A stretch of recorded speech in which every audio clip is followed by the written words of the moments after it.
हमारे माननीय सम्राट चौधरी जी हैं, उनसे निवेदन है कि इनकी पूरी जांच की जाए और जांच पड़ताल करके इस तरह के जो गैंग चलाने वाले जो टीचर हैं उनसे शिक्षा को अलग किया जाए। तभी का भाई 2 ही एडमिन क्यों, 7 भाई हैं तो 7 को एडमिन बनाओ, और 7 भाइयों में अगर नहीं एडमिन बनाया तो बच्चों को अगर लगाया, भतीजे को लगाए हो, तो सारे भतीजे हमारे जो भतीजे हैं उन सारे भतीजे भतीजी सबको को कहेगी ये देश प्रजातंत्र है, प्रजातांत्रिक तरीके से हम रहेंगे, तो जो भी हमारा विचार है जाएगा वो सब लोग जाने, तो सब लोग को जाना चाहिए। रविंद्र कुमार ने वो अटैक करने की कोशिश करी, और वो इसलिए कि हम पौधे लगा रहे हैं, तो हमको लगता है कि ये वो गैंग जो मीडिया में कोई गैंग है उस गैंग से जुड़ा बंदा है वो, और वो गैंग का लीडर है। यही कारण है कि उसके पास आज अकूत संपत्ति है।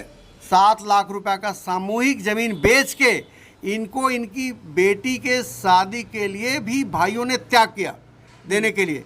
10,000 रुपये कमाने वाला क्या कोई बंदा अपने बेटे को रसिया भेजेगा? आप पेड़ सुरक्षित चाहते हैं, मतलब पेड़ सुरक्षित चाहते हैं, और इन्होंने जो गलत तरीके से जो पैसा अर्न किया है उसकी जांच चाहता हूं मैं श्रीमान जिला अधिकारी महोदय से, श्रीमान महोदया कमिश्नर महोदया से मैं निवेदन करता हूं, ये अधिकारियों के ऊपर दबाव डाल के उनसे बीच में दलाली का काम करते हैं और टीचरों को पैसा लेते हैं उससे, और उसके बाद ये सब काम कर रहे हैं। क्या सामने जो सेना से रिटायर है, इनके साथ क्या समस्या है, देश की सेवा की है, आप अपने पैतृक आवास अपने गांव में आए हैं, इनका गांव का पूरा विस्तार पूर्वक जानेंगे। सबसे पहले हमारे चैनल में स्वागत सर। जय हिंद श्रीमान, मैं सूबेदार मेजर डॉक्टर भरत कुमार पांडे हूँ। मेरा गांव भीमबिघा है, और भीमबिघा में हम भीमबिघा को बहुत प्यार करते हैं, हंसुआ को बहुत प्यार करते हैं, और नवादा को प्यार करते हैं। प्यार का इन द सेंस हम चाहते हैं कि हमने अपने परिवार को, अपने भाइयों को आगे बढ़ाया, 100% अपने भाइयों को आगे बढ़ाने की कोशिश की, आगे बढ़े, अपने बेटों को पढ़ा लिखा के इंजीनियर बना दिया। अब मैं चाहता हूं, मेरे दिल में एक तमन्ना है, वो है कि हमारे गांव को आगे बढ़ाना है, जिससे कि जो गांव का जो कुछ वातावरण है उस वातावरण को बदल के बिल्कुल कृषि से, जो सरकार का ऐलान है कि कृषि से जो आय दुगनी की जाए, कैसे दुगनी की जाए और किस तरह से होगा, उसके लिए मैं लगा हूँ। और मैं किसी से, न सरकार से आज तक किसी तरह का कुछ लिया हूँ, ना मैं किसी और से लिया हूँ, अपना पैसा से खर्चा करके।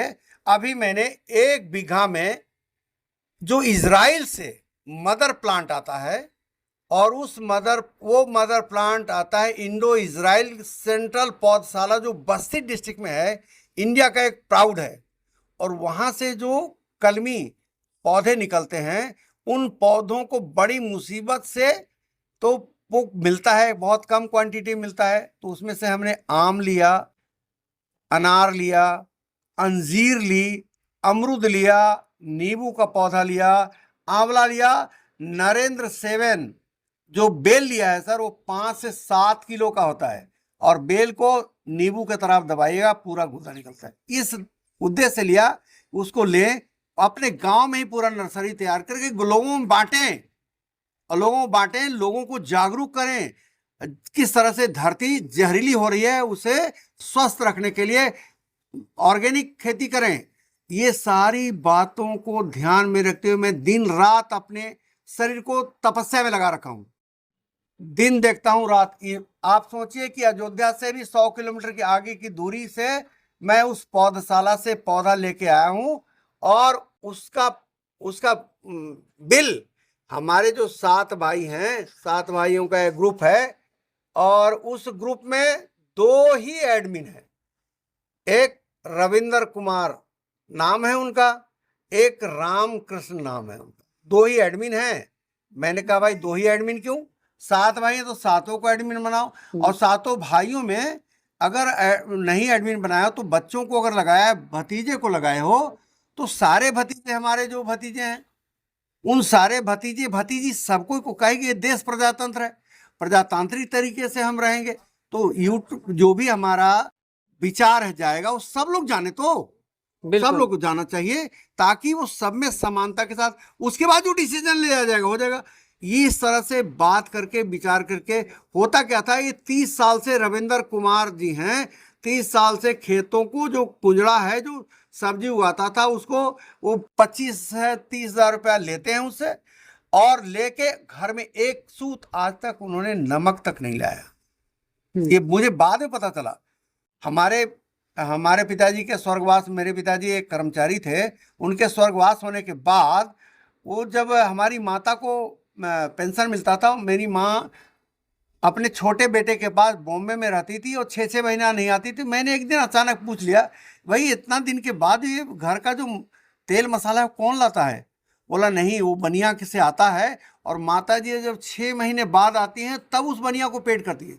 जबकि ये माता जी आपका घर चला रही थी उस समय, माता जी चला रही थी। माता जी के स्वर्गवास होने के बाद मेरी माता जी का जो अकाउंट था वो हमारे जो बड़े भाई हैं श्रवण कुमार, उनके नाम के साथ था। जब माता जी का स्वर्गवास हुआ, काम क्रिया जब हो गया, तो उसमें जो कुछ पैसे 20-25 हज़ार रुपये पैसे बचे, उस पैसे को निकलवाने के लिए रविंद्र कुमार ने उनके गले में वो गमछा डाल दिया, और हमारी जो भाभी जो टीचर हैं उनके सामने ही गमछा डाल के खींच के लाया बाहर कि पैसा दे दो तुम, वरना तेरे को मार दूंगा मैं। ये इस तरह की इतनी गंदी मानसिकता उनकी थी, मुझे तो पता नहीं था। आपको सुनने को मिला? नहीं, अभी कल परसों जो बातें हमारे ऊपर रविंद्र कुमार ने वो अटैक करने की कोशिश करी, और वो इसलिए कि हम पौधे लगा रहे हैं। रविंद्र कुमार जी करते क्या हैं? रविंद्र कुमार जी सबको बोलते हैं, पूरे दहशत है उनके नाम का हसुआ में, नवादा में, कि भाई वो हम पत्रकार हैं। आप थाना में पूछ लीजिए उनके नाम से, वो पत्रकार, पहले बोलते हैं मैं रिपोर्टर रविंद्र कुमार बोल रहा हूं। अरे तो यही बात रिपोर्टर के नाम से लोग सब पत्रकार का नाम सुनते ही हमारे जो देश के भोले वाले लोग हैं वो सहम जाते हैं, और उनके झांसे में आके। कौन सा न्यूज चैनल के रिपोर्टर हैं वो, जानकारी है आपको? नहीं सर, झूठ बोलने की आदत ये नहीं है। अब तक आपको जानकारी नहीं मिला? नहीं नहीं नहीं, नहीं कुछ नहीं। कोई पेपर से जुड़े हुए हैं?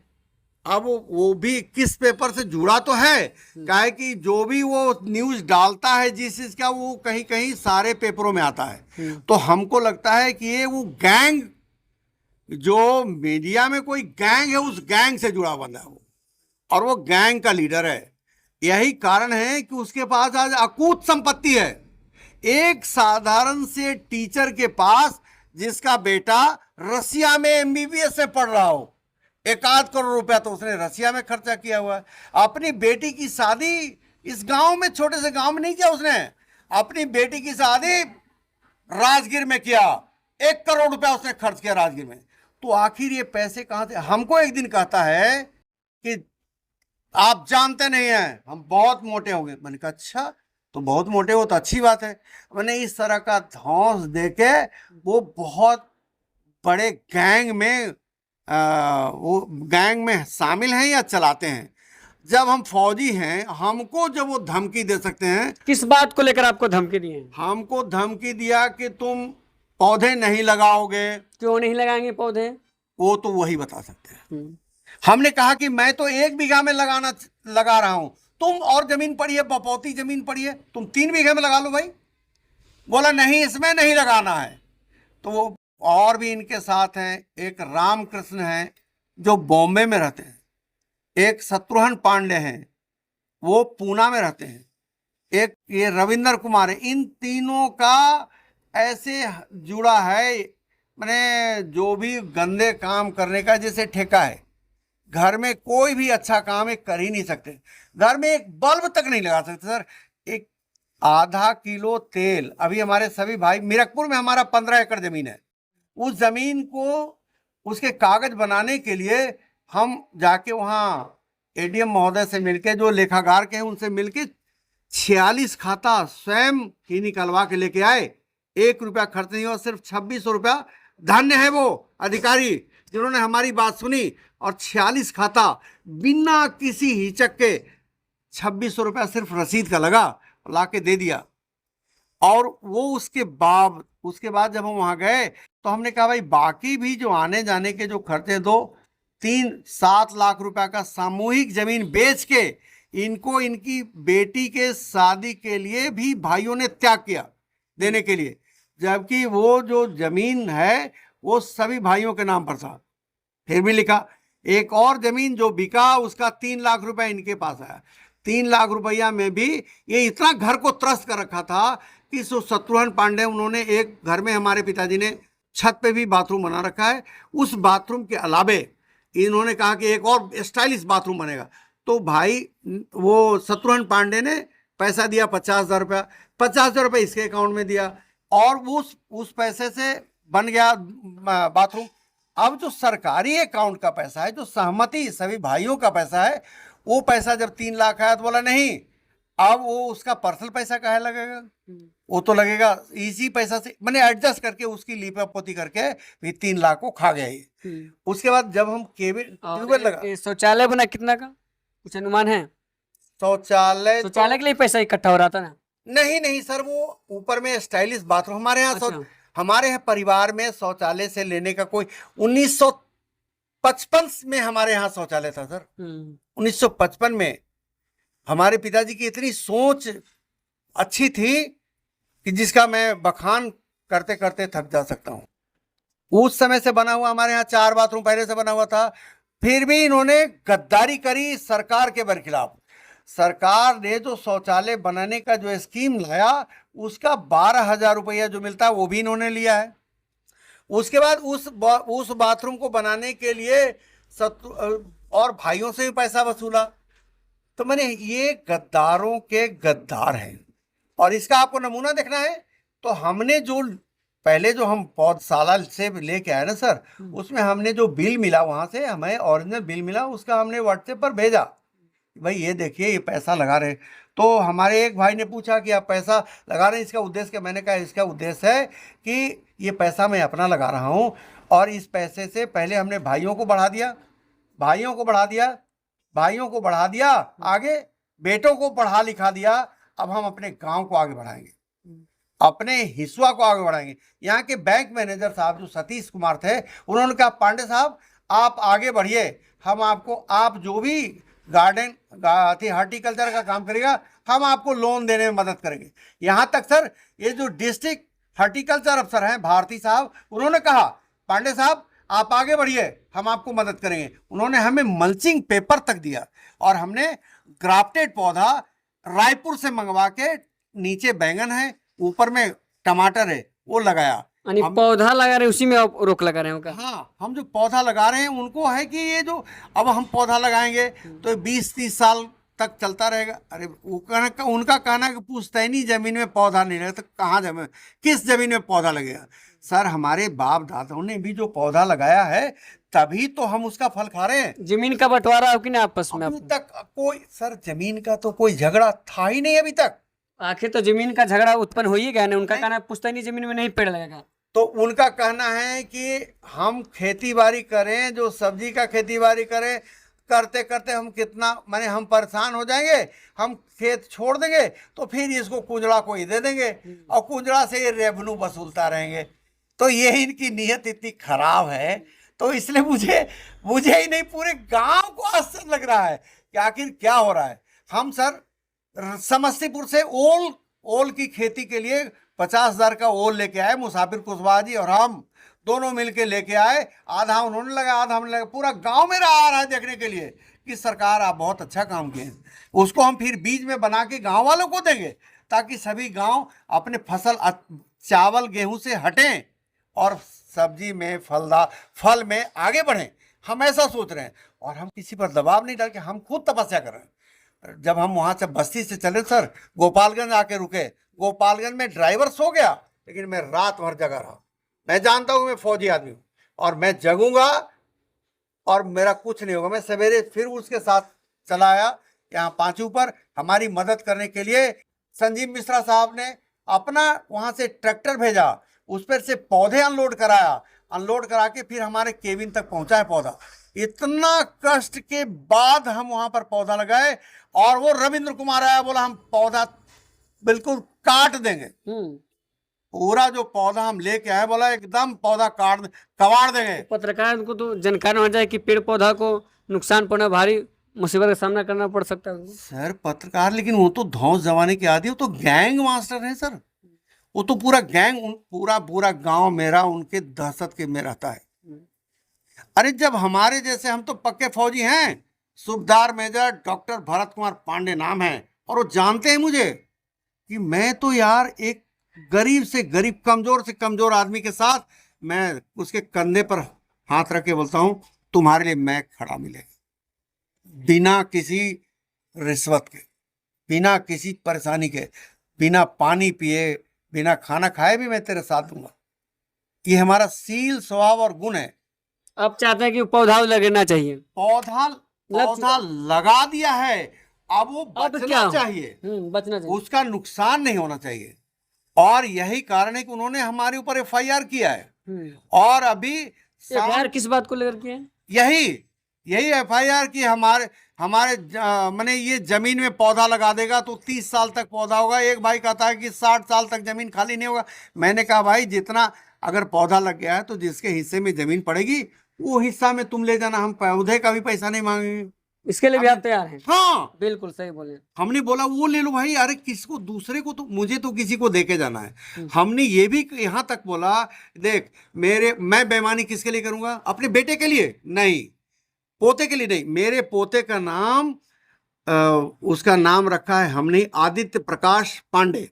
मैंने कहा मेरे पोते को कोई माई का लाल ये सर्टिफिकेट नहीं दे सकता कि तेरा दादाजी बेईमान था या बेईमानों के साथ था। ये दुनिया में कोई ऐसा बंदा नहीं पैदा होगा जो ऐसा शब्द बोलेगा, क्योंकि मैं ऐसा करने ही वाला नहीं। मुझे बेईमानी से, हेरा फेरी से, बहुत छिनारपन से, बेस्यावृत्ति से, सर मैं फौजी हूं और एक बूंद चाय तक नहीं पीता हूं। ये हमारा चरित्र दर्शाता है, ये हमारी दृढ़ता दर्शाती है कि एक बूंद चाय नहीं पीता हूं। शराब और सिगरेट और ये व्यसन, मैं तो उसका आदि हूं। काव्य शास्त्र विनोदेना कालो गच्छति धीमताम मूर्खाणाम वैष्णेन कलहेन निद्रेण वा। मैंने ये भी लिखा कि भाई देखो, हम हनुमान जी के हम भक्त हैं, देखना हम फौजी हैं। जिन मोई मारा ते मैं मारे, और तीन पर बांधे उतनय तुम्हारे, मोहि न कछु बांधे कई लाजा, कि न चाहूं मैं प्रभु कर काजा। मैं रोज 4 बजे उठता हूँ, नहाता धोता हूँ, और पहले रामचरितमानस का सिर्फ पाठ नहीं करता हूँ, गुनता हूँ कि मेरे अंदर कोई अपवित्र भावना ना आ जाए। शाम को मैं 7 बजे खाना खाता हूँ, और 7 बजे खाना खाने के बाद, उसके बाद 7:30 बजे के बाद मैं रामचरितमानस का पाठ करता हूँ। कम से कम 5 श्लोक पाठ करता हूँ, और फिर मस्त मैं सोता हूँ। मैं हमेशा चाहता हूँ अपने गांव की तरक्की, अपने गांव की तरक्की, अपने कस्बे की तरक्की, अपने डिस्ट्रिक्ट की तरक्की चाहता हूं। और मैं बात करूंगा आगे अधिकारियों से, मैं एसपी साहब से बात करूंगा, मैं हमारे जो जिला अधिकारी महोदय उनसे बात करूंगा कि आखिर क्यों। और ये जो व्यक्ति है, ये कहता है कि हम पत्रकार हैं, पत्रकार से जो मैं डिस्ट्रिक्ट एजुकेशन अफसर साहब से बोलूंगा कि सर इसकी जांच कराई जाए, आखिर इसके पास इतनी अकूत संपत्ति क्यों आ गई। उस अकूत संपत्ति का घमंड इसका देखे, किसने अपने सगे भाई को त्रस्त कर दिया। उसके भाई को गले में गमछा बांध के बोला तुम मर जाओ लेकिन मुझे पैसा, किसी भी कीमत पर पैसा चाहिए। कोई मर जाए, मुझे उससे कोई लेना देना नहीं, मुझे पैसा चाहिए। यही कारण है गलत रास्ते पर चल के पैसा जमा किया और अपने बेटे को कहाँ भेजा? रसिया भेजा।